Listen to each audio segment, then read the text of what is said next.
Welcome back to the Relentless podcast, where we take entrepreneurs, business owners from all walks of life, and we go over our processes, how they do things, and how they done them, and things we're looking to do in the future.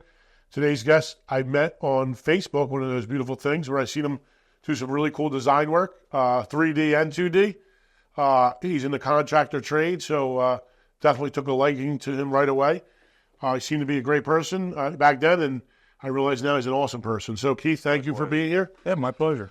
Keith, can you kind of go over your business, what you do, what you like to do, and tell us a little bit about it? Right now, I'm splitting my business between doing the CAD work and not so much the 3D. What's CAD work? Computer-aided design. There you go. Like I draw for architects, engineers, and whatnot as a subcontractor, or I do as-builts. You know, they're having a hard time finding people to go out into a building and actually draw what they have, because if, say you were going to do an addition on this building, you know, the architect would want to know what you have first to work with. So I would come in with a laptop, draw your building, you know, denote all the materials and whatnot, then hand it off to him. He takes the software, you know, then adds on. Like he might put your addition on this corner or whatnot. That's called an as-built, and that's what they need to get started. Got it. The 3D, AI is starting to kill that on that. So I've kind of shied away from that. And then I found I don't really like the 3D as much as I do the 2D, because that requires some of my past skills. And then I do custom millwork, cabinet installation, which is really where my main background lies. That's right. So I'm kind of split between two businesses. Yep. Which really doesn't maximize your gain, especially as a sole proprietor. Sure. But at 62 years old, it's a place where I'm comfortable in life. That's right. That's right. On that. So I knew you did a bunch of kitchen layouts and stuff like that. I didn't realize you do the as-builds as well. Oh, yeah. Which is awesome. That's definitely awesome. So how did you end up getting into the business originally, as far as, you know, construction, carpentry, stuff like that? I was a welder in a factory. I started when I was 18. It's actually the Bradbury Vault Company in Blenheim. Oh, yeah. On that. So my mom got me a job as a laborer there.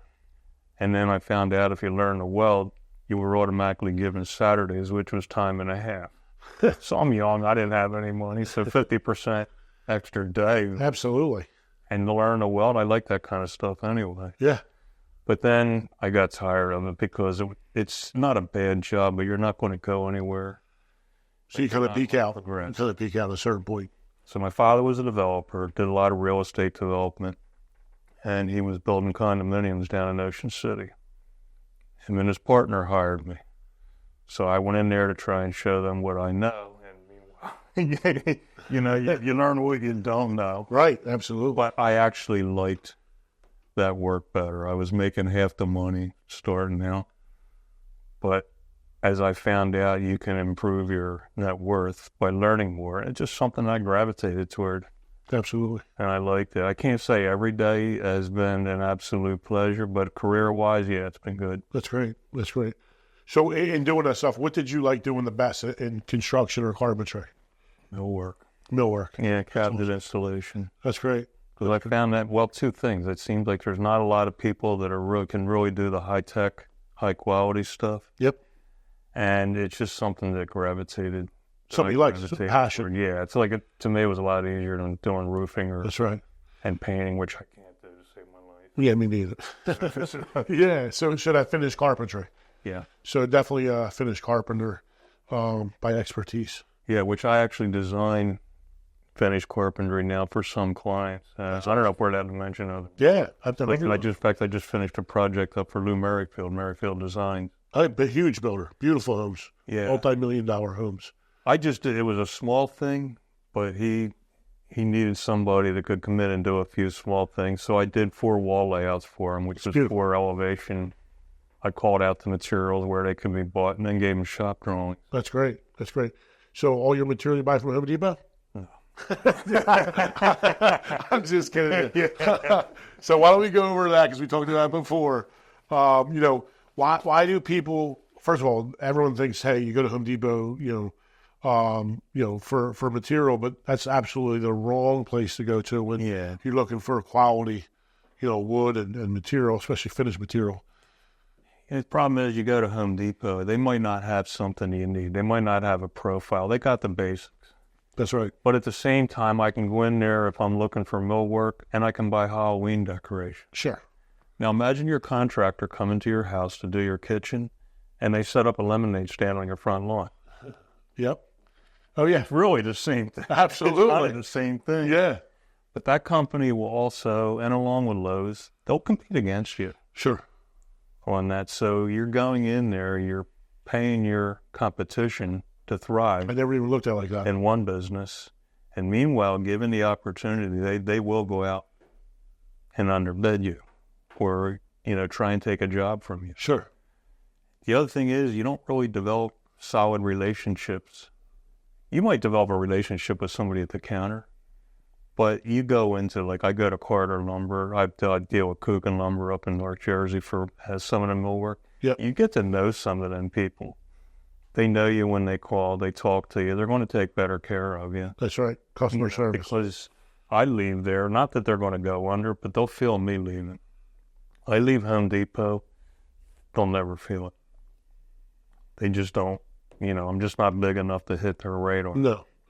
Yeah, plus, I don't think they're set up or designed to really take care of the contractor. They're there to punch the ticket and click on the, basically, ring you up. And that's it. That's kind of the extent. They have like some pro service thing, but unless you're doing millions of dollars, you don't even get a rep, Right. I think, our relationship with Home Depot is pretty good, only because they do give us a rep and he literally shows up here every Wednesday. Okay. Well, you're doing an incredible volume. Right. You're probably the biggest builder in the area. Yeah, probably so. But I feel like, if you're just the average guy, and I was the average guy, and you have an issue, there's no help whatsoever. No. And even with, take doors, like exterior doors, if you have an issue with a door and you call same exact company, say Thermatru, you call Thermatru through a Home Depot, you're probably not getting it approved. I don't care if you're right, wrong, or indifferent, probably not getting approved. You call Universal or ABC or one of these other companies, they're approving that door. That warranty is getting covered. Yeah. They actually care. Because they deal with you. Yeah. Absolutely. I've been on trips. ABC Supply sent me on awesome trips. Okay. You spend over a certain number, you're going to Jamaica with everybody. They're renting out a whole hotel for all the roofers. You know what I mean? That's what we did roofing thing back then. And it was a lot of fun. Yeah. And then your rep, he's a good guy. He's actually, what's going on? Hey, what's going on? They're there. They're built in for guys like us. Yes. And the thing is, when you have a rep, too, you develop that relationship. Even if you're having some fun off on the side, even if it's just a convention down in Atlantic City, you see them people in a social atmosphere, you develop that relationship. That's right. You're not going to develop that with... Unfortunately, at a big box stores, Home Depot, there's no way they can actually do that because I think they got to a point where they're so big and they're selling Halloween and Christmas decorations. They're really not set up for the contractor, even to learn. So a lot of opportunity, with Universal, ABC, and, Carter Lumber, Dubell Lumber. Used to be Dubell, right? Yeah.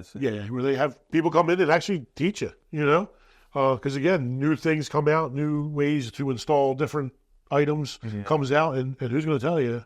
Ain't going to be Home Depot. I'll tell you that right now.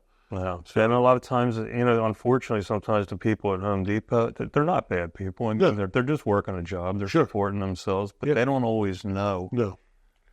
What's going on, where somebody, like a Carter Lumber or Coogan, I buy mostly millwork, so there's really not much questions. Sure. But if they don't know, like there's somebody within the organization that does. That's Home right. Depot, if, Joe's out of the cabinet shop or the cabinets that day, well, they'll stick somebody else in here. I actually had that happen to me back in the day. A guy said, look, I don't normally work here. So-and-so's here, but he's been out sick, so I'm handling it. And I'm thinking, well, I'm ordering cabinets. Oh, yeah. This is what my customer, where they wanted me to go on that. So, I'm looking over this stuff. Now, I had the wherewithal to kind of know what they were doing. It was a simple layout. Yep. But kitchen layouts aren't what they used to be. People are going with all kinds of accessories. They got pilasters in between cabinets, custom sizing, all that stuff, and generic software, which they use. They use a program called 2020, which is a good program. It's a sales program, but it's great. It's great as long as you don't have any oddities. That's right. That's right. Now, a trained guy will look at it and say, okay, well, this isn't going to fit here. Right. Oh, yeah. And so that's an area where I'm strong in, so I guess I'm quick to talk about it, but I'm sure that goes across the board. Yep. Absolutely. Yeah, 2020 is great until you have, like you said, something that's going to be out of the normal box and not in that program at all. Yeah. You're going to have issues with it, especially if you have someone from Home Depot, that maybe they've never, and most of them haven't, installed any cabinets, so they have no experience there. So they don't really know real world installation issues. Yeah. They haven't dealt with it yet. Maybe they have over time from experience from having those issues. But, that really can't be learned in a classroom. It's more of in the field. Well, it's what's known as menu driven too. Sure. On that. Like they give you options, whereas the software I use, Chief Architect, they'll give you some options, but you really got to know. You got to know them. How to plug them in from the You got to know what you're doing because, you can spend a lot of your client's money real quick and just end up with a bunch of stuff you can't use. That's right. Yeah. So you got to be on top of it. Yeah, Chief Architect's a lot harder to use than 2020 for sure. For me, it was just something new and shiny. I was 56 or 57 years old when I discovered it, and I was like, oh, man, this is cool. How'd you come across it? Like, hey, all of a sudden, like, hey, I got tired of working for myself, and I went and worked for a builder out in, where is it at? I can't even think. Right over past Mullica Hill. It's the town's on the tip of my tongue. But anyway, a company called Ayers Complete Home Improvement. Really, really good people. Sure. I think I heard of them before. They had it there. And the owner of the company one day says, I need something off this program. He says, but nobody here really knows how to use this. I said, I could learn that. And then I sat down and thinking, okay, you opened your mouth. Because I have no clue as to what I'm doing. Right. But I actually went and got the program and the computer. I think I dropped about $9,000. And every night after work, I was going home and just learning to do that with no idea as to what I'm going to do with this expensive toy I got. Oh, yeah. You self-taught? Self-taught. Oh, wow. That's amazing. Yeah.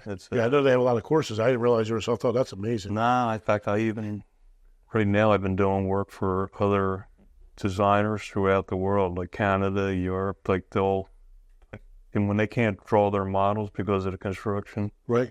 I'll draw their models for them. They pay me. I email it back, and then they put their paint colors in and their furniture. And then you just plug that in. Yeah. That's awesome. That's it. That's super cool. You don't get rich doing it. No, I'm sure it's fun, though. It's fun. Yeah. It's like fishing. Yeah. Yeah. Oh, yeah. You might come home with a big score. Sometimes it's just a $50 project, and it takes you an hour or two, but it's extra money. Well, yeah, making money and also learning how to do something faster. Solving other people's problems is a good way to learn. Oh, yeah. Something. Definitely. Because you won't go out and create the problems for yourself. That's right. Problems you might not normally ever encounter. Sure. And I'm sure you found that yourself in business. Sometimes solving people's problems, one, it's profitable, and two, it's how you learn. That's right. Oh, yeah. So. And then it goes back to, paying for, experience and not so much time.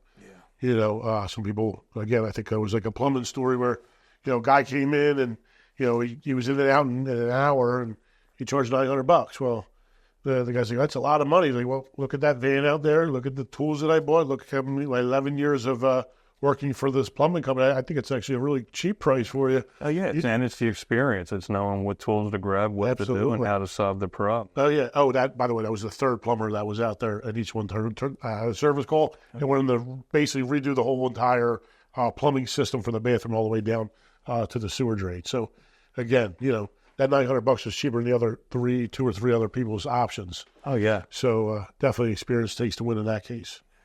So now let's talk about Facebook, right? I see on Facebook, I like how active you are on Facebook. Now the New Jersey, was it New Jersey remodeling? It's now I have the new one set up that we were talking about working on, New Jersey Remodeling Hub. Yep, New Jersey Remodeling Hub, yeah. Yeah, I bought the other group for $100. Sure. Yep. And there's a business page behind that's been dormant for years. Right. So I got the administrative rights. Now for $100, somebody could come in and take that, what we're doing this podcast, whenever. They could just come in, whoever owns that page. Right. Absolutely. Could say, hey, this guy cleaned this group up. I'm going to take it back from him. Nothing I can do. That's right. But for the $100, we got the members in there. Oh, yeah. When I migrate them over to our group, Mm-hmm. I don't know how many will come. I mean, it's not going to be 26,000, which is on there now. Sure.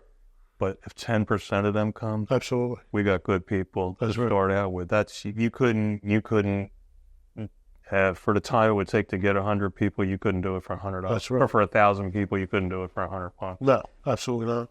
Yeah, you're absolutely right. It's just I've been slow getting it taken care of. It takes time. I'm putting, Yeah. I got other projects I'm working. Oh, yeah, you run a full-time business, keep them busy, and, doing the, as far as the drawings as well. Yeah. And then Facebook, it does take a lot of time. Social media takes a lot of time. It does. Yeah. Oh, yeah. And you see my Facebook. I mean, it's not exactly geared toward business, but somebody said, oh, if you don't post some stuff on there, then you're not going to get any activity for your business pages. So I started posting stuff on there. I just don't know what to post. I got pictures of my family. Yep. I got some political posts, which has obviously polarized my page. Right. I'm okay with that. Yeah. That's good. And it's just stuff that makes no sense. But then I do have my business pages. Like, I don't say anything offensive about anybody. Right. But Oh, yeah. I'm just not one that's going to walk around on vacation taking 100 pictures. Right. Sure. Yeah. Yeah. I don't think you have to, like, literally, I think so. As long as you put out, hey, this is my life. This is what I do. I like my family. I like enjoying this. This is my views on certain things. People start to understand you. Yeah. And they'll either like you or don't like you. And, when you get to their house, they already kind of feel like they know you. Yeah. You know what I mean? Just because they've been following you. And they see that the work that you've done, and they see that you know how to do the design. They're like, you know what? He's definitely more credible than the guy that doesn't have any of that. Yeah. And that's actually how I found Lou Murray. Like, I posted in Mullica Hill chat. So there you go. I just posted. Oh, yeah. And I have posted stuff, and I buy and sell Corvettes, and not so much anymore, but I did used to post them on That's awesome. Facebook. Not high dollar stuff, older, late 60s, Yeah. early 70s stuff.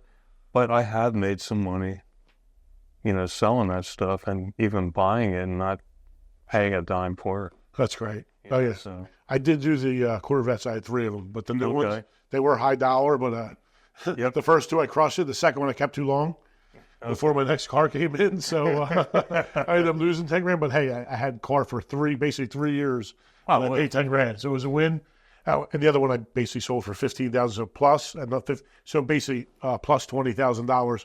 Had a car for 3 years, not too bad. you can't beat that. No. I mean, if you can buy a car, even if you just drove it, for as long as you want, and sold it for what you bought it for, and minus your insurance, That's and right. sales tax, that's a win. Oh yeah, 100%. People go out and lease those things. Absolutely. The only thing is when the cash shows up, you got to hand over the keys, or you got to be willing to potentially spend more money. That's right.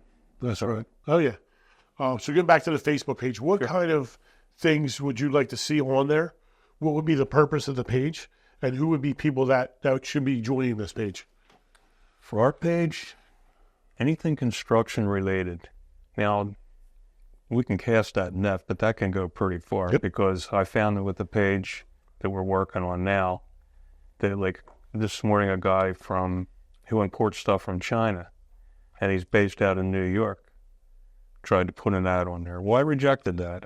I want this page for us in our area. Yep. I want people in our area to be able to come and see you, myself, and even our competitors. Sure. Because if we don't have our competitors on there, and if it was just, say, you and I and a couple of our friends, people are going to look at it and they're going to say, well, that's, Yeah. okay, Absolutely. this is their own little clique, and Sure. they got their advertising. There's not variety. And No. people want the variety. People have variety. You're right.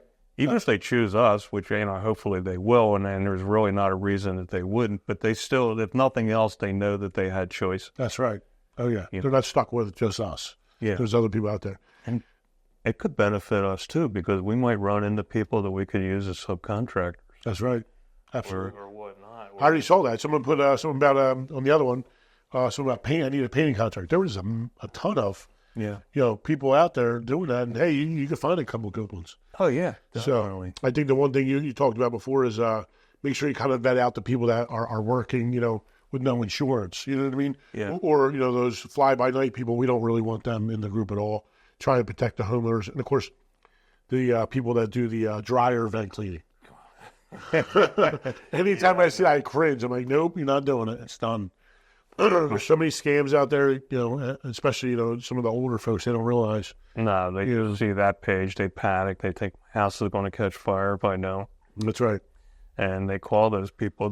What surprises me is there's a couple really good, legitimate HVAC companies that do that, Right. fire vent cleaning and stuff like that. Like, they're not on there. It doesn't seem like they're on there, like, No. trying to stomp this stuff out. That's right. In the other pages. Yeah. Yeah, I know one guy who pretty much he's all over it as much as I see. I used to be all over it, but I kind of gave up on it. I know, it's a lot. Because I found it. I'm sitting there drawing somebody, like I'm drawing an addition right now. So I take a break. I'll see what's on Facebook. Well, the next thing you know, it's, you know, an hour's going by, and I'm cleaning up 10 other people's groups. Absolutely.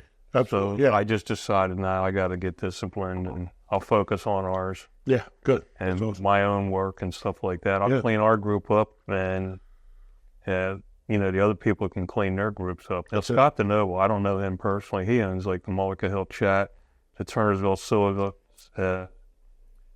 You're talking about Scott Bowe. No, he died. Yeah, he passed away. Oh, you're talking about Jeff DeNoble. Jeff DeNoble. Yeah. Okay, yeah, Yep. Jeff DeNoble. Okay, he's on those pages now. Yep. So that's excuse me, good. So he's on those pages now, and he seems like he keeps a Yeah, he good did- group, yeah, he but he's does. got a lot on Yeah. his plate. I mean, I think he's got 10 or 12 of those groups. He does. He does. I talked to him. He does Ace Carpet Clean. Yeah. Okay. Yeah. Yeah, nice guy. Real nice guy. Yeah. So, I've been using him for years to do carpet cleaning. He sends his son out. Son's a hard worker. So Okay. I like to see that. Good people. And, yeah, I think he keeps a pretty tight ship with the groups. yeah, So, but he's got a lot on his plate. Like us, you know, he's got a business. That's right. I mean, he doesn't charge anything for that. no. Those pages. Yep. You know, well, that's how we met on one of his pages. We did. I think Turnersville. Soul or, yeah, one one of of those. those. Absolutely. Absolutely. And then who else, you know, was it Captain Shuck? Is he, the Gloucester Township police officer? John Shuck? John Shuck, yeah. That's my cousin. Yeah, you told me that before. yeah. When we first met, we met at Chick-fil-A years ago. Yeah. I always respected him. I thought he was a great guy. You know, FBI training academy, he went through that, which was neat. Yeah. And I worked under him for a bunch of years before I left. And yeah, I see him on Facebook every once in a while. I'm like, okay, good thing. I'm glad to see that, you know, he's retired and happy. Oh, yeah. No, I know he's doing well. In fact, I remember as kids, like, well, he was a little older than me. He was going through the academy. Oh, wow.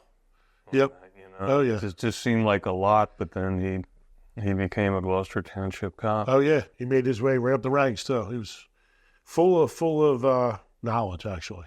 Okay. And that's another thing you know, with the trades, I see the I'm like, hey, this guy has all this knowledge. Then he's going to retire, and it's all gone. You know what I mean?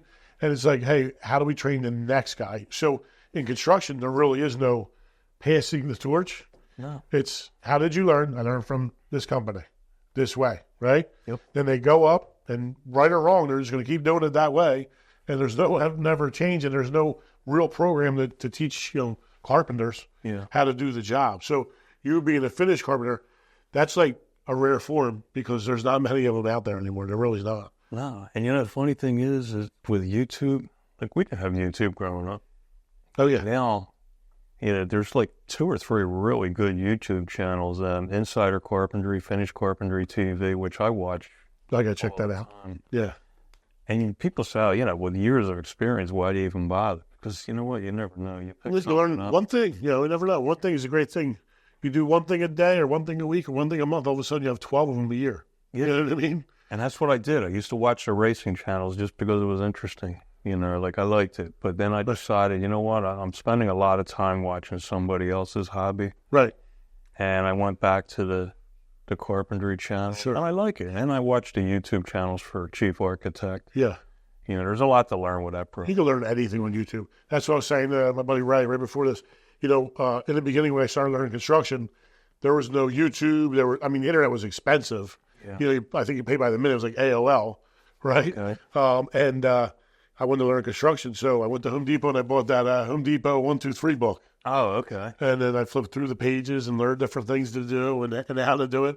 And I kind of got that as my base. And then I took a liking to flooring first, Okay. tile in particular. Okay. So I started doing tile first, and I did that for a long time. You did hands-on work? I did. Okay. I did. Yeah, because originally, it was just, me.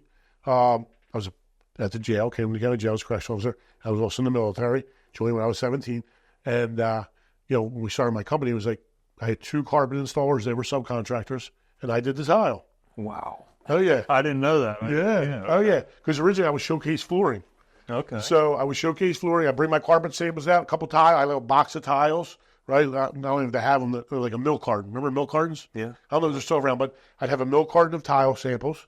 I'd have 3 rings of carpet samples in a Berber and a regular plush. Okay. And I go in there and try and sell you that, and a couple hardwood samples too, maybe like 6 or 7 of them. Wow. And I can install that or laminate, right? At the time, I think it was called Pergo. Still around. Yeah. I remember that. The old school Pergo. I'm like, I know how to do this, know how to do that.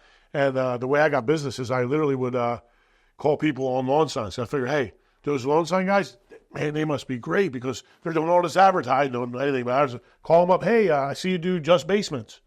What about the flooring? What do you do for flooring? Well, we don't do flooring. I'm like, well, can I try your flooring?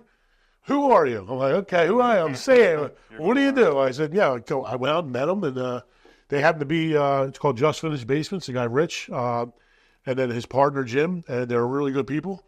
I said, listen, just give me a shot. If worst comes to worst, we do one deal, and you don't like it, we'll part ways. And I was a cop at that time. So they were really fast on the basements. Okay. A lot of times they didn't get permits. Okay. So they were in and out in 2 weeks, a whole basement. Okay. And I would come in on that last day. It would be like a Friday.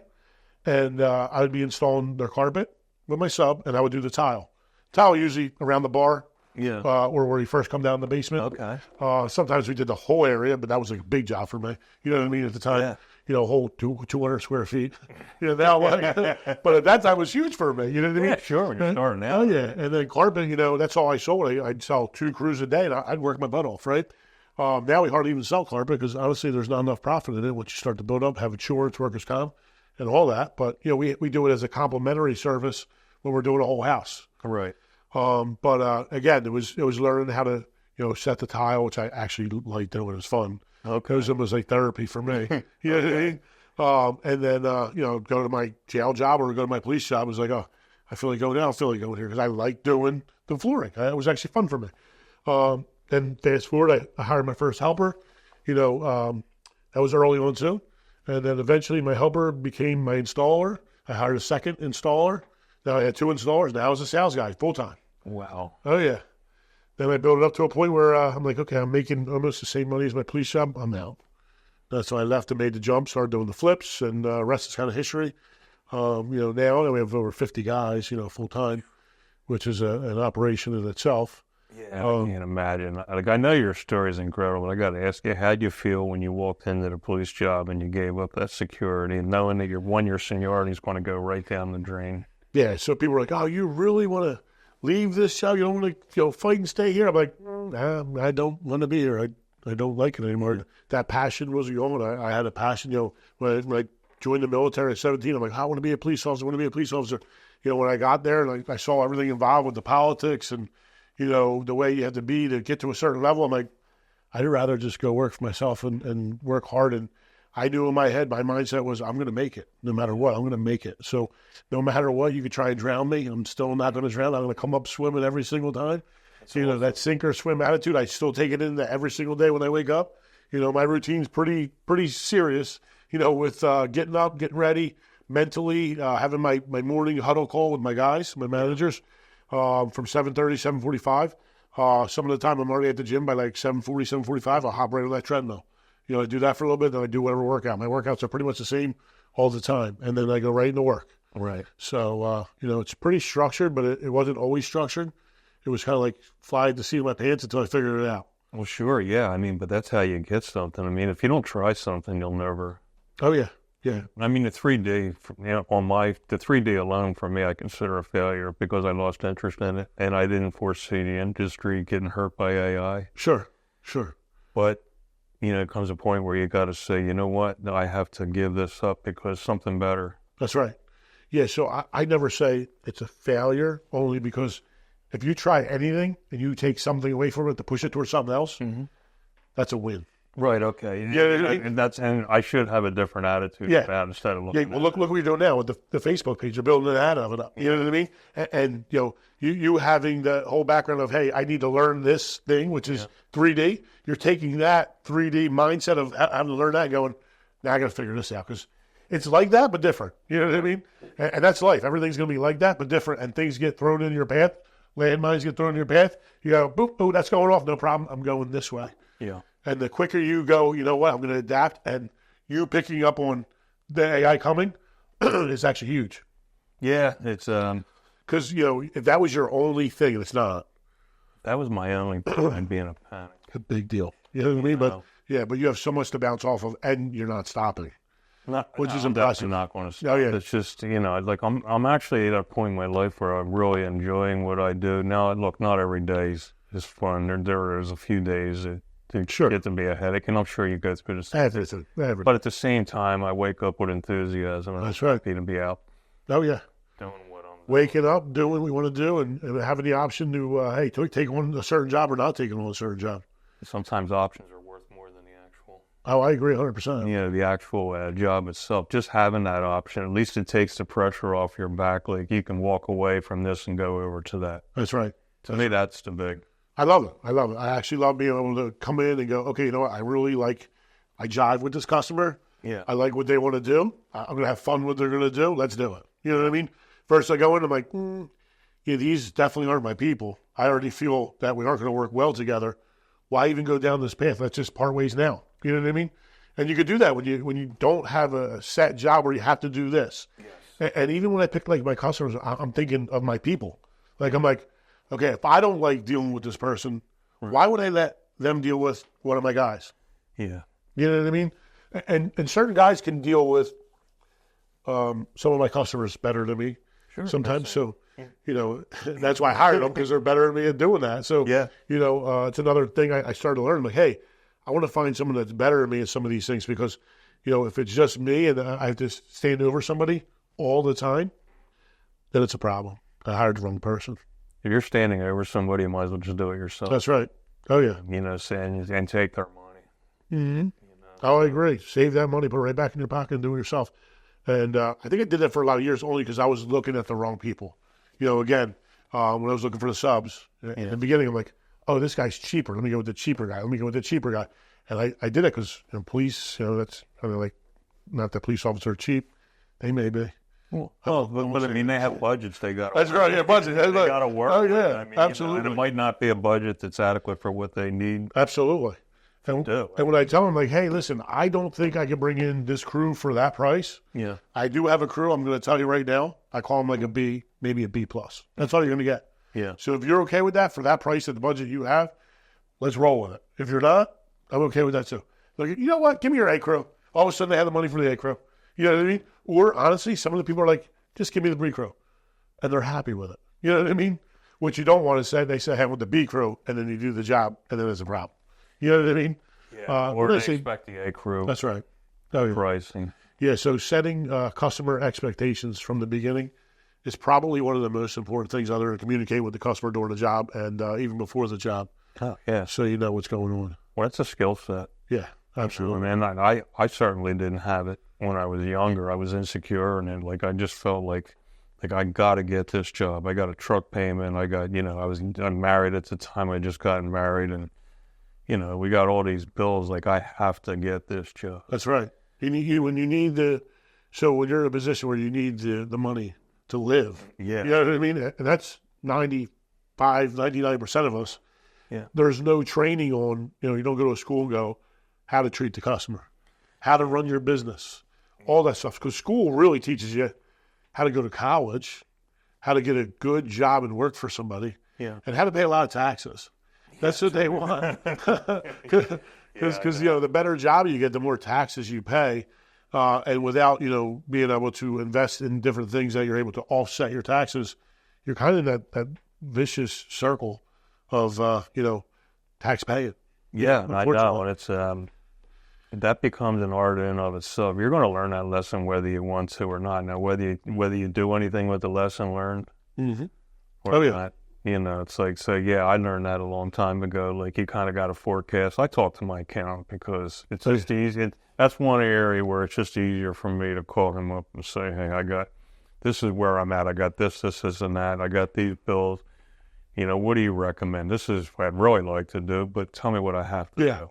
Yep.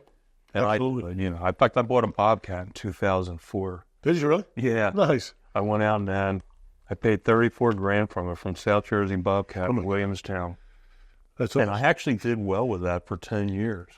As a side gig, I went and bought a trailer because the government was giving a 50% tax break. Oh my God, that's awesome. Why wouldn't you think about it? I spent $34 for that, and I think I spent another $6 on the trailer because I got a really nice trailer with it. And then I bought some accessories for it. I was able to write half that off that year. That's beautiful. That's For awesome. taxes. And then I like I said, for 10 years I used it and did well, like doing small jobs for landscapers, backfilling my own additions. That's awesome. That kind of That's stuff. neat. Yes. So, yeah, I mean, with all that tells me you're a guy that likes to take on a challenge, likes to do something new, take it and run with it and have fun with it. Yeah. That's cool. My wife I at the time do the was same thing. enthusiastic about it. Well, that's my wife too. Same. It's like, what are you doing now? We're good. Everything's good. Like me, I like the challenge. I like to do something different. I like to learn something. Yep. I like that mindset a lot. Yeah. That's awesome.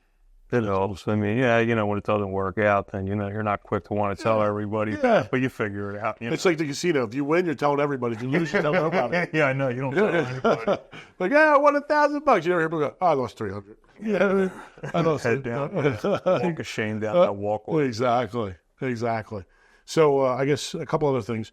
As far as new people coming in here, what kind of advice can you give, like a new carpenter, finished carpenter?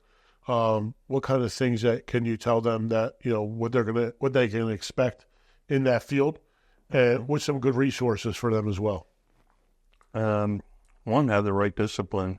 I mean, make sure it's what you want to do. I mean, if you're not really enjoying it, or if you just look at that and say, hey, I can make a lot of money doing this, but you don't really like doing it, you're not going to do well. You're not going to be enthusiastic about it. Love that. You're just going to do what you want to do just to get the job done or get the contract fulfilled. Yep. And I've done a couple things like that where I've learned that lesson. Just like, I'm just not into this. So having a passion to be able to actually like doing what you're doing. Yeah, just like it. That's how I learned. Well, with the chief architect, I just really got passionate about it. Yep. Like, I didn't have a direction. I just wanted to learn it. Absolutely. So that's how I learned it on my own. Yeah, it's one of the common denominators for being an entrepreneur, doing exactly what you just said, having that passion for it, being able to come to work every day and go, hey, this is actually fun. Yeah. It takes the working aspect out of it, because when someone, I got to go to work, everyone takes that negatively, except for entrepreneurs. I get to go to work today. Yeah. You know what I mean? I'm going to do this today. You know what I mean? Just like the military. I'm like, I get to drive a tank today. I get to shoot this today. When I did, construction, I'm going to lay tile today. And that was cool for a long time. And I'm like, you know what? I want to learn something else. Let me learn hardwood. Yeah. Learn hardwood now. Then you get good at that. And, hey, I'm going to try and install these cabinets. And you mess it up. You put it at 50 inches instead of 54 inches from the floor to the wall cabinets. You know what I mean? Yep. And you start doing all stuff like that. Yeah, so you learn. So, definitely have the passion for it. Invest in yourself Yes. on that. I mean, if you go in there and you buy the cheapest tools you can, or you try to get by, if you're not investing in yourself, Right. Oh, yeah. I'll give another example, the way I like to say it. If you got a $5,000 set of wheels on your truck and you got $1,000 worth of tools in the bed of it, there's something wrong. That's right. I'm not knocking a nice truck, all that. I've had that. Yep. But the thing is in the beginning, you got to spend your money where it's going to do you the most good. That's right. Yeah, in the beginning, I couldn't even afford a van, so it was a minivan. I had a little minivan I bought for $2,200. Okay. Little Honda Caravan. Wow. The back went up. I put my samples in there on the one side, and the seats, I took out the seats. It was just two-seater, a two-seater minivan. The middle was my tools. So Wow. I was ready to roll. You tell me, hey, you come, you're calling, I'm coming. Yeah. And that's what I did. I did, at that time, it was called Service Magic. I remember it. That was, I think it's called Home Advisor, or Angie's now. Oh, yeah. It's called Angie's. Home Advisor, yeah. Yeah. Yeah. And I didn't know what to charge. I was so cheap. I got every single job. I literally would show up and get every single job. And at the time, I'm like, oh, this is great. But what ended up happening was I was not making a lot of money, and some of the guys were like, "Hey man, you're never going to make any money charging this price." I'm thinking like, I don't even care. It was fun making an extra $300 a day or $200 at that time. You know what I mean? Like I didn't know about insurance that much. I didn't know about the fuel. I had no clue because again, there was no school and I never went. I never even worked for anybody, so I had no clue what it was even worth. So for a backsplash, I was charging $350. I would do it that day, come back and go out the next day, and I was happy doing that. And the one guy from the kitchen company, he's like, "Man, you're never going to make any money, just so you know." And I said, "Well, I'm actually happy doing it, so I don't even care about the money." And at that time, it was cool because I had my other job. I had my police job. Yep. So you had your benefits and all that. Yeah, my benefits, and for me, it was just extra money. In a sense, you were in a good position because, one, you were doing something you liked. Yep. And you were passionate about. But then when it came time to make the transition, I'm sure you learned a lot of those lessons. Oh, yeah. And then what you didn't learn beforehand, you certainly learned when those benefits disappeared. Absolutely. And that steady paycheck disappeared. Definitely. You learn in a hurry, or That's right. You're either calling your old boss back, or Oh, yeah, absolutely. You're continuing on with your own. Yep. Oh, yeah. That's kind of what I did. I kind of learned as I go and made the mistake and tried to make it a second time. Yeah. So I think, for even the backsplash thing, I started to get really fast, and it was fun. So for me, I stopped doing that for him because my price got too much. Okay. And eventually he closed up and he started working for me. Oh, wow. He was installing kitchens. So he installed kitchens for a while. There was like 3 or 4 years I had him, and he was really talented. He just had gone through a divorce, lost everything. Definitely a good guy. Then he moved to Hawaii, worked in Hawaii as a carpenter for a while. Okay. Came back, I seen him again. I was all like happy, like, "Hey, what's going on, Steve? How you doing?" And, we're talking for a little while, and he was like, "Oh, I can't believe how good you've done. I'm so proud of you. I remember when I said that thing, I was wrong. Maybe I should have been taking lessons from you." And I'm like, well, I really didn't know what I was doing. I was just going out and doing as hard as I can every single day, best I can, and try and treat the customers well. Well, it obviously worked. Yeah. Yeah. I mean, I see your trucks all over the place. The only thing I was curious about is I noticed you do a lot of work down on Wildwood. Yeah. And nothing against Wildwood. I love Wildwood. Yep. I have friends down there. My father had apartments down there when I was a kid. It seems like you're doing a lot of work on Wildwood and around here. I mean, are you doing anything in Ocean City or LBI or anything like that? So funny story behind that. I grew up in Ariel, right? Okay. Grew up on Cahomo, right? That's right off of Jarvis Road. A little Heritage. It used to be Video Madness. Now it's Heritage. I know exactly what you're talking about. My father built Forest Glen. Oh, yeah. On that. Oh, yeah. It was just one of their small little tracks, that one street that they did back there. I know exactly where it's at. Okay. Grew up there. My dad was a plumber, so he had his own business. Okay. And I watch him every single day, kind of go through the whole routine of pick up the helper who, was really skilled, but just didn't have a driver's license. Okay. And this is every helper he had, not just the one. It was every single one. That's par for the course. Oh, yeah. Instruction. Yep. Yeah. It's almost mandatory. That's it. That's it. The guy was really talented. He just didn't know how to handle his money, right? So he paid him on Friday. Sometimes on Monday he'd show, sometimes he wouldn't. So sometimes my dad would be, with him, or sometimes he wouldn't. Okay. And then from there, nighttime he'd go and do his estimates around 5, 6, and then from there he'd come home and type up those estimates on a little typewriter. They don't have them anymore. Back in the day. Yeah. Oh yeah, and then he did have this thing called a fax machine. I don't know if you guys ever heard of that. But yeah, I know. I have one sitting in the house. I haven't plugged it in probably 10 years. Oh yeah, so you either fax the estimate or you put it in the mail. Okay. Good old U.S. Postal Service, and that's how he did it. Wow. And then I was like, "Hey, Dad, why don't you get a salesman? Then you'll be able to do this and have your lights free." You can't make any money if you have a salesman. And I'm like, that doesn't make sense to me. I think you can make more money because that guy's specializing in this, and kind of fast forward, with building the company up. I'm like, I used to watch what he would do. I'm like, I think I could do this a little bit better, a little bit different. Sure. I started doing that, and eventually, I started to. I made a lot of mistakes, but I also learned from those mistakes. Instead of just saying, you know what, I'm done. I just fell on my face. I totally wasted all his money. Nope. I took that and said, oh, I'm going to do it this way now. Yeah. You know what I mean? And then eventually you get that sweet spot where you just go up. And then you get to a point where you do so much that you're like, okay, now it's time to get to the next step. And again, you're starting to make mistakes again. Yeah. Then you got to rebuild, rebrand, figure it all out again, and then figure out how to get the sweet spot in the next step.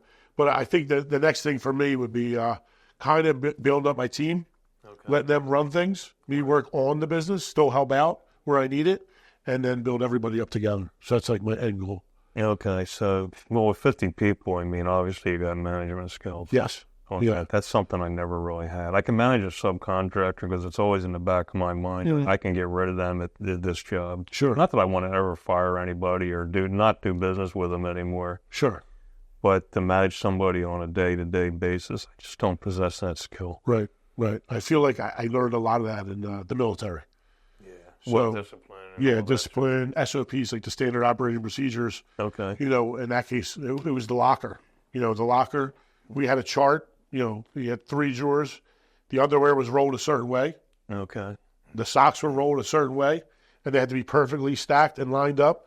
The towel had to be folded in 3s, folded over the towel holder. On the bottom, you had to feel it to make sure that it was perfect. Wow. And every morning, the drill sergeant would come in. He'd open your locker, and he'd find something. Even if there was nothing, he'd find something. Because what I did, I got pretty smart. I took my dirty clothes, because you have a bag on the top of your locker. Okay. And you have dirty clothes, and then I would take my clean clothes. I put them all in a different bag in that bag. Okay. And I would keep my locker downstairs, like the locker underneath. Okay. All the drawers, I would never touch those things, so I never had to switch them. So I walk in, that sock's messed up, beat your face. Now I'm doing push-ups, like, oh my God, here I go. I'm like, I know, it's the same socks from yesterday. You said we're good. You know what I mean? That's like my mentality. So I took that mentality over to, at first it was a little rough, construction. But my first helper, he was from Honduras. And he's still with me now. It's over 20 years now he's been with me. Okay. And he probably made it because he couldn't understand what I was saying. Because no one else could hang with me but him. Yeah. And we worked every single day. Like, literally, I would pick him up in the morning because, half the time I was working at the nuclear power plant for the military. Okay. And also I was at the jail. So during the day, I'd pick him up, 5:30, 6 o'clock. And we worked about maybe 4. Drop him off at 4. I'd go get a shower. And then I would drive into work at 5. I'd be in there at 6, and I'd work 6 to 4:30 in the morning. Wow. So the good thing there was, you do your little rounds, and I'd be able to sleep for like an hour or 2. Okay. And then you do your little rounds, and you sleep for an hour, and then you go home. So, sometimes I worked off of 3 hours sleep. Worked at the jail. I worked for a local guy, Horn, siding and windows. That was my first job because I'm like, oh man, I want to learn how to work with my hands. I was working at the jail. So I went to the newspaper in the classified section. I don't even think they have that anymore. Yeah, I don't think I can't remember holding a newspaper. Years ago, but I don't even know. Do they still print them? I don't know. I don't even know. I haven't seen it for years. Yeah. Oh yeah, but I looked for like a local number. I'm like, 856, or at that time 609. Yeah, 346. I'm like, oh, Ariel. Okay. Call the guy up. And I'm like, how much? He's like, well, we pay $8 an hour. Oh no, I'll take the job. Let me come be here. I meet him, and I'm doing siding. So it was me, him, and his brother. He was the boss, and his brother was good at siding. He also knew how to do siding. First day, he gave me a $4 raise. Oh, wow. He said, man, you're really good. I said, yeah, I never really did it. I just learned it. I said, he said, you want a raise? Yeah, no problem. Then he realized I worked at the jail, too. Right. So, and he knew, like, literally, it was supposed to be from, 7 to 3? No, 8 to 4. I was supposed to work from 8 to 4, but I had to be it was 7 to 3. 7 to 3, I had to be at work at 4. Okay. So he let me go at 2:30, sometimes 2. Let me go home and shower, and go and still pay me. I'm like, this guy's awesome. So I worked for him for a while, learned how to do siding and windows, and he was like the best in our area. At least that's what I thought. I mean, he did a really nice job, and he always had work. And I also learned how to deal with some of the customers, because some customers can be assholes. Yeah. They can be assholes. I'm like, man, that guy is rude, and we did such a nice job, and what's wrong with this? And in my head, I'm thinking, I put my all into that. He still wasn't happy. And some people aren't satisfied unless they're unsatisfied. That's right. That's a good way to put it. Some people, like my buddy and I, we have a saying, some people just make living a chore. That's it. Oh, yeah. Oh, yeah. But when you get somebody that's decent to work for, like, I don't know if you remember Tom Hedenberg, Prudent Construction, Hollydale Ice Skating Rink. Yes. I built both those bleachers in there. Did you really? He gave me Brandon, his son? Brandon Hedenberg?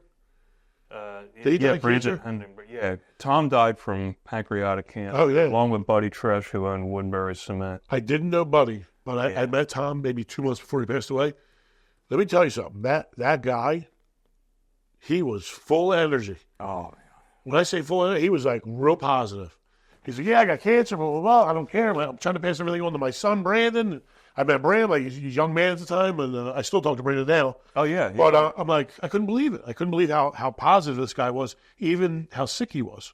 He let nothing affect him all the way down to the day he died. Yeah, I know. It's well, I knew Ted Mesga, who was That was his partner or something? yeah. He was a police officer at Wash Township too, I believe? He at one time he was. Yeah, he told me. His son and I are best friends. In fact, I just talked to his son the other night. Oh, wow. But anyway, when I did those bleachers, I went in. I was young. I mean, I was real young. I gave Tom my price and my quote, and I'm sitting there in his office looking at it. And he goes, Keith, you're not going to make any money doing it at this price. I'm like, what do you mean? I'm thinking, like I'm waiting to hear, oh, this is too much. He goes, no, the industry standard is so much per seat. He goes, you got 405 seats here, and he does with a calculator. He more than doubles my estimate. Wow. He's like, I don't want to pay more than I have to. He says, but I don't want you going broke either. He's an awesome guy.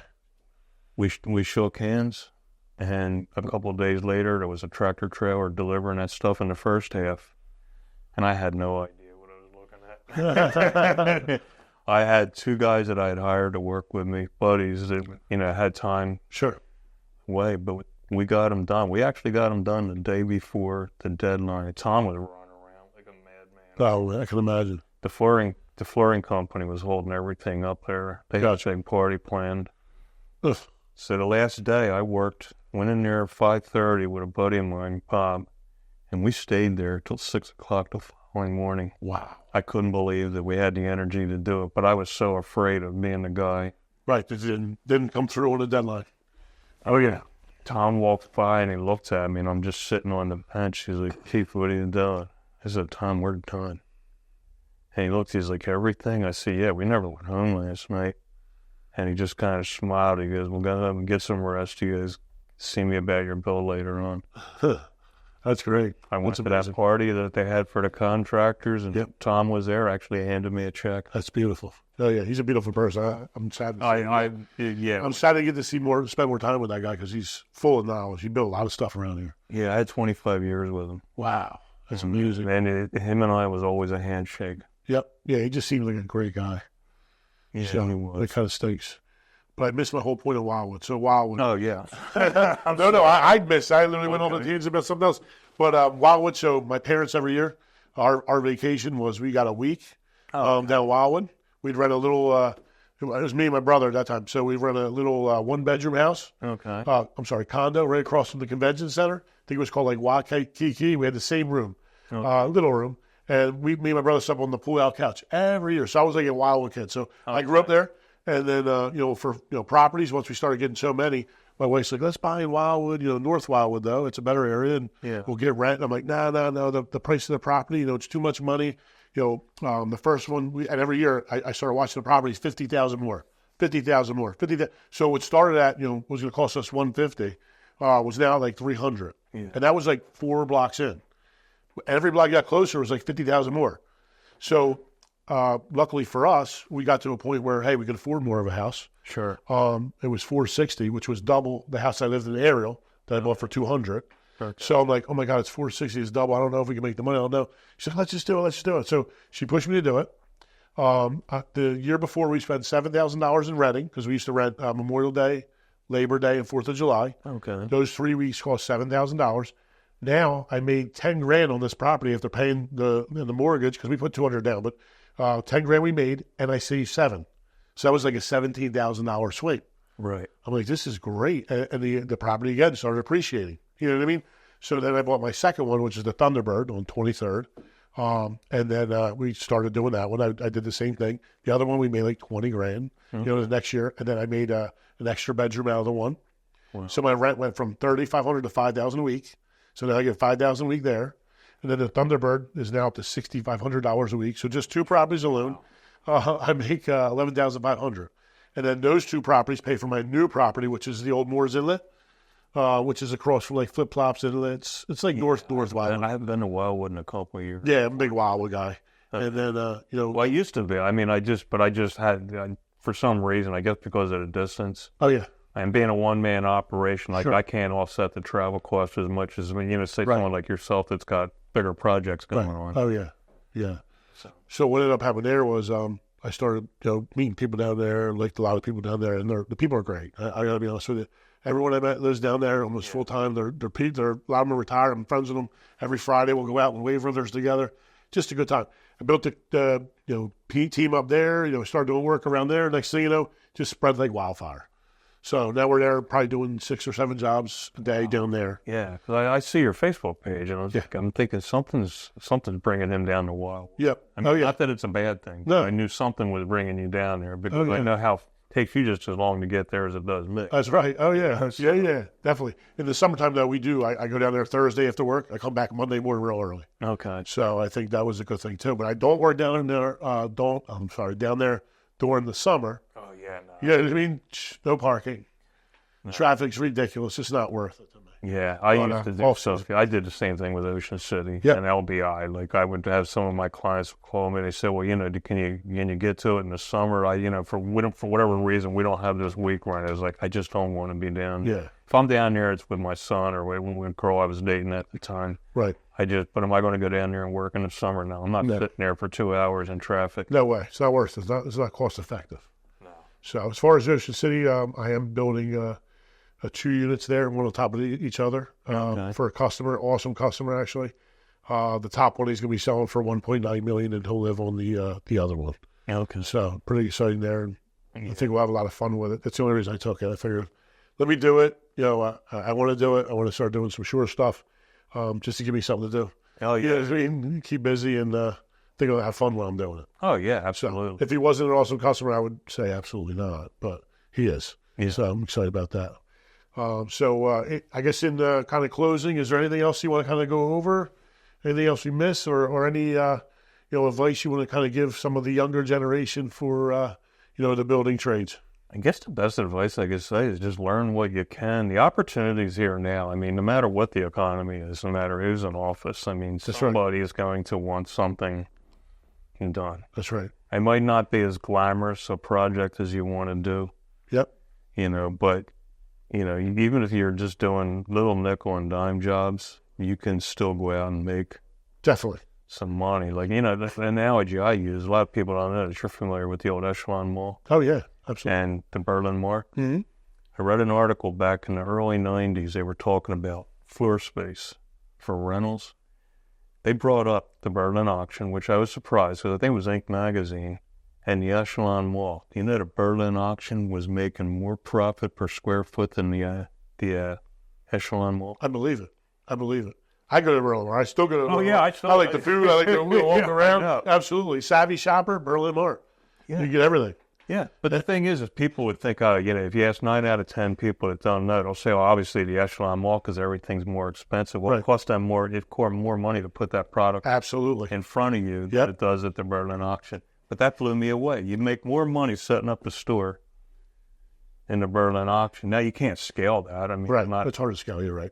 On that. But if you're not looking for that, you're looking for your internet profit high and not a lot of overhead costs. That's the way to go. Yeah. I mean, you really don't have to make a big presence. No. You don't have to paint the building every 2 years. No, definitely. Yeah. That almost ruins it. Yeah, the whole ambiance.